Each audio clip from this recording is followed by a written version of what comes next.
Welcome to the Genius Factory. Enjoy the video. In this video, I will explain how to study General English for TNPSC Group 2 only way. Begin with grammar essentials and prioritize verb forms, tenses, and articles. Next, add 20 new words daily with sample sentences. Then read short passages and answer questions under timed conditions. Lastly, review mistakes weekly and make a concise error log to avoid repeats and track progress. In this video, I will help how to study General English for TNPSC Group 2 only way. Build a weekly theme list like governance or environment and add 20 words.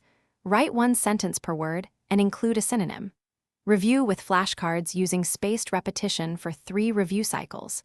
Quiz yourself aloud and use words in short answers to cement recall and improve active usage.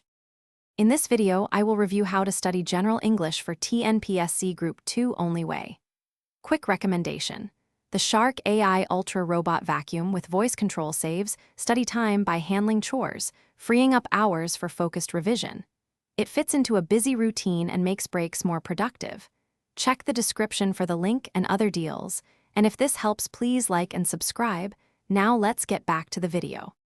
In this video, I will show how to study General English for TNPSC Group 2 only way. Schedule regular timed mocks and treat them like the actual exam. After each test, highlight every mistake and write the correct rule or usage. Focus future practice on weak areas and repeat similar question types until accuracy rises. Gradually increase test length to build endurance and confidence. Thanks for watching. If you found this helpful, don't forget to like and subscribe.